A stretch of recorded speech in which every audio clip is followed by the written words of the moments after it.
नमस्कार, आप देख रहे हैं न्यूज नेशन में हूं पिनाक से आगे आलाम में। आज बात करेंगे उन इमारतों की जिनमें मौत रहती है, जहां चलता फिरता बिल्डिंग बॉम्ब। ऐसी पुरानी और जर्जर बिल्डिंग जो कभी भी गिर सकती है।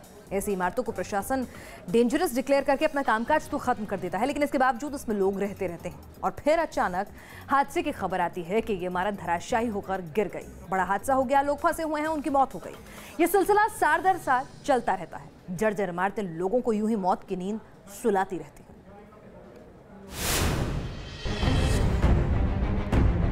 ढहती बिल्डिंग, उजड़ते आशियाने, मौत के मलबे में सिसकती जिंदगी, शहर शहर खतरनाक इमारतों का कहर। एक आशियाना बनाने में इंसान की पूरी उम्र निकल जाती है, लेकिन सपनों के घर को जमींदोज होने में कुछ पलों का वक्त लगता है। पलक झपकते ही इमारत खाक में मिल जाती है, ताश के पत्तों की तरह ढह जाती है। इन बिल्डिंग्स में रहने वालों की जिंदगी खत्म हो जाती है। जहां पहले एक बहुमंजिला रिहायशी मकान खड़ा होता था, वहां बर्बादी और मातम बाकी रह जाता है। ये कहानी देश के बड़े बड़े शहरों की है। उन शहरों में मौजूद खतरनाक इमारतों की है। खतरनाक इमारतें यानी ऐसी बिल्डिंग जो इतनी पुरानी या जर्जर हो चुकी हैं कि उनमें रहना जान जोखिम में डालने के बराबर है। इसलिए प्रशासन ने उन्हें खतरनाक घोषित कर दिया है। इसके बावजूद ऐसी इमारतों में लोग रहते हैं। खतरा कितना बड़ा है, इसका अंदाजा आप इसी बात से लगा सकते हैं कि देश में हर साल 1070 से ज्यादा रिहायशी इमारतें गिर जाती हैं, यानी रोज करीब 3 बिल्डिंग धराशायी होती हैं। इस तरह के हादसों में हर साल करीब 1900 लोगों की मौत हो जाती है। मंगलवार को कोलकाता और मुंबई में 2 इमारतें जमींदोज हो गई। कई लोग मारे गए, बहुत से घायल हो गए। इस तरह की दुर्घटनाएं हर साल होती हैं। इसके बावजूद मौत की इमारतों का कहर थमने का नाम नहीं ले रहा। आलाम में आज हम इन्हीं खतरनाक इमारतों की बात करेंगे। हम आपको देश के बड़े शहरों में डेंजरस बिल्डिंग का सच दिखाएंगे। हम आपको बताएंगे इस तरह इमारतों में रहने के लिए लोग क्यों मजबूर हैं और सरकारी एजेंसियां इस खतरे से निपटने के लिए क्या कर रही हैं। इसके अलावा हम आपको ये भी बताएंगे कि इस तरह के हादसों से बचने के लिए क्या क्या सावधानियां बरतनी चाहिए। और मुंबई के घाटकोपर इलाके में एक रिहायशी इमारत ढह जाती है। बताया जाता है कि इस बिल्डिंग में गैरकानूनी तरीके से रेनोवेशन को अंजाम दिया जा रहा था। बिल्डिंग गिरने से मलबे में दबकर 17 लोगों की जान चली गई। सवाल यह है कि आखिर इन 17 मौतों का जिम्मेदार कौन है, प्रशासन या फिर ये खुद जो इस तरह की जर्जर अवैध इमारतों में रहते हैं।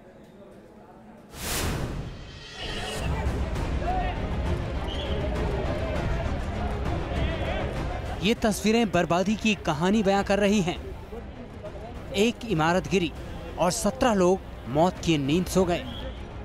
मुंबई के घाटकोपर में मंगलवार को बिल्डिंग गिरने के बाद सामने आई तस्वीरों ने देश को झकझोर कर रख दिया। इमारत में करीब 15 फ्लैट थे, जहां 12 परिवार रहते थे, लेकिन उनकी जिंदगी में जैसे भूचाल आ गया। अचानक बिल्डिंग ढह गई। वहां रहने वाले बहुत से लोग मलबे में दब गए। उस समय कैसा भयानक आलम था, ये एक चश्मदीद की जुबानी सुनिए।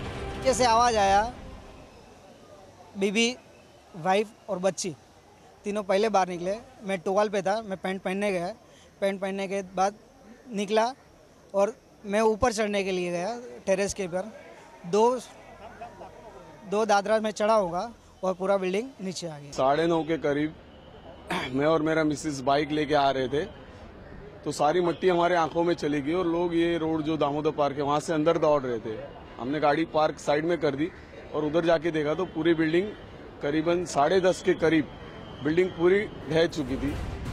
अग्निशमन विभाग, एनडीआरएफ और एसडीआरएफ समेत कई संगठन राहत और बचाव के मिशन में जुटे। बताया जाता है कि इस इमारत की निचली मंजिल में एक अस्पताल चलता था। आरोप है कि करीब 33 साल पुरानी इस बिल्डिंग में गैर कानूनी तरीके से नवीकरण यानी रिनोवेशन का काम चल रहा था। इसका इल्जाम शिवसेना नेता सुनील शिताब पर है। पुलिस ने शिताब को अरेस्ट कर लिया है। वैसे मुंबई में ये अकेली इमारत नहीं है जिसके गिरने का खतरा है। मुंबई में सैकड़ों इमारतों को प्रशासन ने खतरनाक घोषित कर रखा है। इसके बावजूद लोग उनमें रहते हैं। न्यूज नेशन की टीम विक्रोली इलाके में ऐसी ही एक इमारत में पहुंची। मुंबई में बीएमसी ने लगभग 1600 से भी ज़्यादा ऐसी बिल्डिंगें हैं जिन्हें धोखादायक यानी कि डेंजरस घोषित किया है। सबसे पहले अब मैं इस बिल्डिंग की बात बता दूं जहां पर मैं हूं। दरअसल यह बिल्डिंग जो है मुंबई के विक्रोली स्थित कन्नमवार नगर 2 में आती है। 106 नंबर की म्हाडा की बिल्डिंग है। और अगर यहाँ की स्थिति आपको दिखा दूं तो पूरी तरह से आप देख सकते हैं दरार जो है वो पूरी तरह पड़े हुए हैं और इनके जो फ्लोर्स है उन्हें बाकायदा बाम्बू, आप देख सकते हैं पूरा बाम्बू लगाकर इन्हें सपोर्ट दिया गया है। आप थोड़ा सा अगर आगे मैं आपको दिखाने की कोशिश करूं तो आप देख सकते हैं कि क्या स्थिति है। पूरी तरह से यह जर्जर हो चुकी है। हालांकि म्हाडा ने इसे जर्जर तो घोषित कर दिया है, लेकिन अभी तक यहाँ के जो लोग हैं उन्हें शिफ्टिंग प्रॉपर नहीं दी गई है, लिहाजा लोग मजबूरी में यहाँ रह रहे हैं। आपको दिखा दूँ, आप देख सकते हैं इस तरफ ये सिचुएशन आप देख लीजिए, कितना भयावह अपने आप में ये तस्वीरें हैं। पूरी तरह से लकड़ियों के सहारे इस बिल्डिंग को सपोर्ट लगाया गया है, यानी कि कब हादसा हो जाए कुछ कहा नहीं जा सकता। आलम यह है कि यहाँ पे कुल 32 कमरे हैं और सभी लोग डर के साए में जीने के लिए मजबूर हैं। इस बिल्डिंग को म्हाडा ने जर्जर घोषित कर रखा है, यानी यहाँ रहना खतरे से खाली नहीं है। अगर ग्राउंड फ्लोर पर मैं आपको ले चलूं और वहाँ की स्थिति आपको दिखाना चाहूँ, आप देख सकते हैं दीवारें जो हैं पूरी तरह से अलग नज़र आ रही हैं। यहाँ पर दीवारें जो हैं पूरी टूटी हुई हैं, यानी कि अगर बाम्बू हटा दिया जाए तो ये बिल्डिंग कब धराशायी हो जाए कुछ कहा नहीं जा सकता। इस इमारत की एक एक दीवार खतरे की घंटी बजा रही है। यहाँ रहने वाले लोग दिन रात डर के साए में जीते हैं। डर ही लगता है, रात को बारिश आती है तब डर लगता है, कभी अभी गिर जाएगी, अभी गिर जाएगी, कभी भी पत्थर गिरते रहता है ऊपर से। रात भर तो नींद नहीं आती है, पूरा हर वक्त। एक तो खिड़की भी हमारी आधी से ज़्यादा टूट चुकी है, हर वक्त पत्थर गिरते रहते ऊपर। इतनी बैड कंडीशन है कि जस्ट हम लोग बाहर खड़े भी नहीं रह सकते। ऐसा खड़े रहेंगे तो ऐसा लगता है ये दीवार गिर जाएगी। इस बहुमंजिला इमारत के कमरों के अंदर पिलर खोखले हो चुके हैं।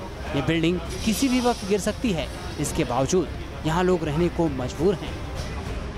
आप देखिए किस तरह से घर में लोग रहने के लिए मजबूर हैं। आप देख सकते हैं ये पिलर है, पिलर पूरी तरह से टूट चुका है, पूरी तरह से पिलर जो है वो अलग हो चुका है। बावजूद इसके जो प्रशासन है वो खाली इस बिल्डिंग को डेंजरस घोषित कर उन्होंने अपना पल्ला झाड़ लिया है। यहाँ रहने वाले लोगों का कहना है कि उनके पास इतने पैसे नहीं कि वो दूसरा घर ले सकें, इसलिए जब तक वैकल्पिक आवास मुहैया नहीं करवाया जाता तब तक वो यहाँ से नहीं जा सकते। गैलरी हमारा जो है जहाँ पे हम बाहर आके खड़ा रहते फ़ोन मोबाइल पे बात करते करते, तो वो सब जगह डेंजरस ही है, कब भी गिर सकती है। बारिश में, बारिश और हवा जैसे तेज़ हो तो गिर जाएगी, वैसे तो कब भी गिर जाएगी। क्या बोले, आप देख ही रहे हो कैसा है, सब गिर रहा है, ना कोई कुछ करने के लिए आ रहा है, कुछ भी नहीं करने का, आते हैं और देख के चले जाते हैं। इन बांसों और लोहे की पाइप के सहारे सिर्फ ये इमारत ही नहीं, यहाँ रहने वाले लोगों की जिंदगी भी टिकी है। ज़रूरत इस बात की है कि खतरनाक घोषित की जा चुकी इन इमारतों को जल्द से जल्द खाली करवाया जाए, वरना कभी भी अनहोनी हो सकती है। ये 3 मंजिली इमारत है, कुल 32 कमरे हैं और सभी कमरे जो हैं कमोबेश इसी स्थिति में हैं, पूरी तरह से जर्जर हो चुके हैं। कहीं ना कहीं ये सवाल उठता है कि क्या प्रशासन एक और घटना का इंतजार कर रहा है, दुर्घटना का इंतजार कर रहा है? क्या दुर्घटना के बाद ही प्रशासन की नींद खुलेगी? वीडियो जर्नलिस्ट इमरान सिद्दीकी के साथ शैलेंद्र सिंह, न्यूज़ नेशन, मुंबई। उधर कोलकाता में भी एक इमारत जमींदोज हो गई। इसकी चपेट में आकर 2 लोगों की मौत हो गई। बताया जा रहा है कि ये इमारत करीब 100 साल पुरानी थी और इसे खतरनाक घोषित किया जा चुका था। ये तस्वीरें कोलकाता की हैं, जहां करीब 1 सदी पुरानी जर्जर इमारत जमींदोज हो गई। लालतला इलाके के इंडियन मिरर स्ट्रीट में मंगलवार दोपहर अचानक ये बिल्डिंग धराशायी हो गई। कोलकाता में ऐसे कई सारे बिल्डिंग हैं जो 100 साल से भी ज्यादा पुराने हैं और अंग्रेजों के जमाने में बनी इस बिल्डिंग के बाहर कोलकाता कॉर्पोरेशन की तरफ से खतरनाक बिल्डिंग का बोर्ड भी लगा दिया गया है। उन्हीं में से एक बिल्डिंग है कोलकाता की इंडियन मिरर स्ट्रीट में स्थित ये 10 नंबर घर। इसी घर के ये 3 माले का घर है। इसका जो फर्स्ट फ्लोर था वहाँ का एक हिस्सा आज टूटकर अचानक से गिर गया। पिछले 3 दिन से कोलकाता में बारिश हो रही थी और कहा जा रहा है कि लगातार बारिश की वजह से ही इस बिल्डिंग का एक हिस्सा नीचे गिर गया है। हादसे के वक्त इमारत में मौजूद बाकी लोग तो किसी तरह निकलने में कामयाब रहे, लेकिन 2 लोग मलबे में दबकर मौत के शिकार हो गए। जिनके अपने मलबे में फंसे हुए थे वो बेचैन थे, उनकी आंखों में आंसू बह रहे थे। प्रशासन ने इस इमारत को खतरनाक घोषित किया हुआ था, इसके बावजूद इसमें लोग रह रहे थे। सवाल है कि आखिर इस इमारत के गिरने के लिए कौन जिम्मेदार है? अगर वक्त रहते इस बिल्डिंग को खाली करवा लिया जाता तो शायद ये हादसा न होता। कोलकाता से देवजानी चौबे के साथ टीम न्यूज़ नेशन। मुंबई और कोलकाता के बाद अब बात दिल्ली की करते हैं। दिल्ली में हमारे संवाददाता अभिषेक पांडे ने जर्जर इमारतों का रियलिटी चेक किया और क्या पाया, आइए आपको दिखाते हैं उसकी भी ये रिपोर्ट। एलाम शो के जरिए आज न्यूज़ नेशन उन तमाम दिल्ली के इलाकों में जा रहा है जहां पर बिल्डिंग जो है वो सरकार ने पूरी तरह से डेंजरस डिक्लेयर्ड कर दी है, लेकिन बावजूद इसके यहाँ पर लोग रह रहे हैं। ऐसे तमाम जगहों पर बारिश के सीज़न में ये इमारतें आप देख सकते हैं, साफ तौर पर क्रैक्स भी इसमें आपको नज़र आ रही होगी। इन क्रैक्स की वजह से जो लोग यहाँ पर रहते हैं उन्होंने शिकायतें भी की हैं। एमसीडी के अधिकारी भी यहाँ पर आते हैं, नोटिस भी कई बार दिया जाता है, लेकिन कई ऐसे भी मकान होते हैं जहाँ पर किराएदार रहते हैं तो वो घर खाली नहीं करते।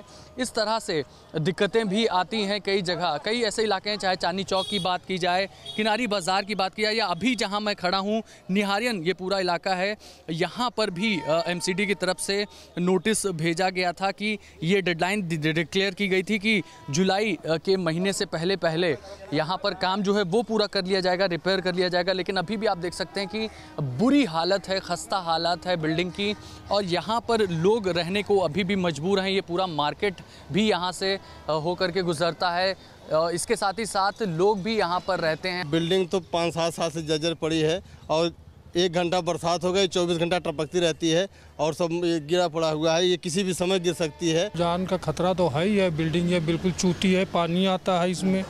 बरसात जब आती है उसके बाद फिर पानी इसमें आना शुरू हो जाता है। साफ तौर पर अगर मकान मालिक को नोटिस दिया जाता है तो भी वो लापरवाही बरतता है, और इसी वजह से लगातार दिल्ली में जो है इमारतें पूरी जर्जर हालत में हैं और उससे हादसे होते रहते हैं। वीडियो जर्नलिस्ट मुकेश झा के साथ अभिषेक पांडे, न्यूज़ नेशन, दिल्ली। राजधानी दिल्ली में सैकड़ों इमारतें हैं जो जर्जर हालत में हैं। अकेले नॉर्थ एमसीडी में सर्वे के बाद पाया गया कि 123 बिल्डिंग ऐसी हैं जो खतरनाक हैं। बरसात में ऐसी इमारतों के गिरने का खतरा हमेशा बना रहता है, लेकिन अक्सर लोग जान जोखिम में डालकर ऐसी इमारतों को खाली नहीं करते। हालांकि नगर निगम इस तरह की इमारतों को खाली करवाने के लिए लगातार अभियान चलाकर अपनी जिम्मेदारी जरूर पूरी कर लेता है। जो पुरानी बड़ी बिल्डिंग्स हैं उसमें कहीं ना कहीं, क्योंकि बहुत पुराना एरिया वो है, बहुत पुरानी बसावट वो है, तो वहाँ पर प्रॉब्लम होती है। और ऐसी रुकावट कहीं पर भी नहीं है, लोग कोऑपरेट करते हैं। अगर कोऑपरेट नहीं करते हैं तो उसको पुलिस की मदद लेके और किसी तरह उनको समझा बुझा के मतलब कोऑपरेशन मिलता है लोगों का। दिल्ली में खतरा सिर्फ उन्हीं इमारतों को नहीं है जो पुरानी और जर्जर हैं। आप ये जानकर हैरान रह जाएंगे कि राजधानी के पॉश ल्यूटन जोन के बंगले भी सुरक्षित नहीं हैं। ताज़ा खबर यह है कि राजधानी के ल्यूटन जोन के करीब 700 सरकारी बंगले भूकंप के लिहाज से सेफ नहीं हैं।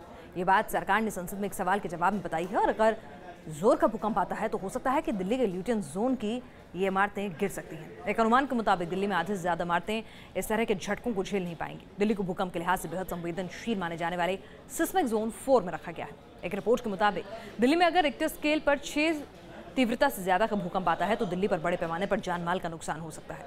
जिन क्षेत्रों में आबादी का घनत्व ज़्यादा है वहाँ लोग काफ़ी हताहत हो सकते हैं। हालात कितने गंभीर हैं उसका अंदाज़ा आप इस बात से लगा सकते हैं कि दिल्ली में 80% मकान बिना मंजूरी के बने।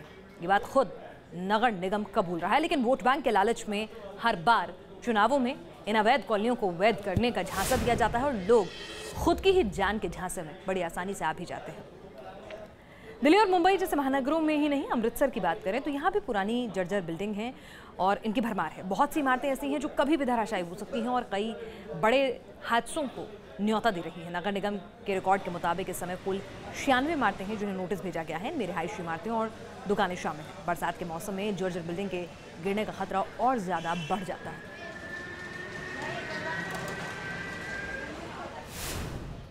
और अब आपको ये भी बताते हैं कि जर्जर इमारतें कितनी जानलेवा हैं। इनकी वजह से देश में कितने हादसे आए दिन हो रहे हैं। साल 2010 से 14 के बीच की बात करें तो देश में रिहायशी इमारतों, दूसरी तरफ से कंस्ट्रक्शन के गिरने की घटनाओं में तकरीबन 13,178 लोगों की मौत हो गई। अकेले साल 2015 में जर्जर बिल्डिंग ढहने से करीब 1885 लोगों को अपनी जान गंवानी पड़ गई थी। बीएमसी ने वेबसाइट पर जर्जर इमारतों की बाकायदा एक सूची जारी की थी। दिल्ली में भी कई इमारतें खतरनाक घोषित की जा चुकी हैं। कुछ पुरानी हैं तो कुछ अवैध तरीके से, बेतरतीब तरीके से बनी हुई हैं। कोलकाता में भी एक सर्वे कराया गया निगम द्वारा और 2800 इमारतों को जर्जर घोषित कर दिया गया। कई बिल्डिंग की हालत तो काफी खराब थी, उन्हें फौरन खाली कराने की बात कही गई, लेकिन नतीजा सिफर रहा। फिर भी लोग जर्जर इमारतों को छोड़ने के लिए तैयार नहीं होते हैं। किसी का बहाना होता है कि उनके पास कोई दूसरी रिहाइश नहीं है, कोई सरकार से मुआवजे की रकम ऐंठना चाहता है। अमृतसर नगर निगम ने भी कई इमारतों को जर्जर घोषित किया गया है और उन 90 इमारतें ऐसी हैं जो अति संवेदनशील मानी गई हैं। लखनऊ में करीब 102 इमारतें रहने लायक नहीं है, ये प्रशासन ने साफ कह दिया है। भोपाल में 250 इमारतों को जर्जर घोषित कर दिया गया है, लेकिन ऐसा कभी नहीं हुआ है कि नोटिस चस्पा होने के बाद से इन इमारतों में से किसी को निकाला गया हो।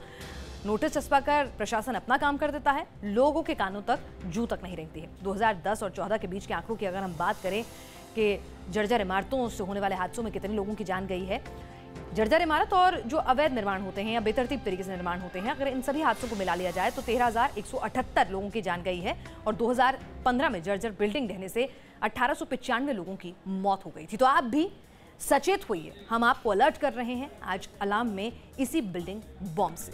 इस खास पेशकश में इतना ही।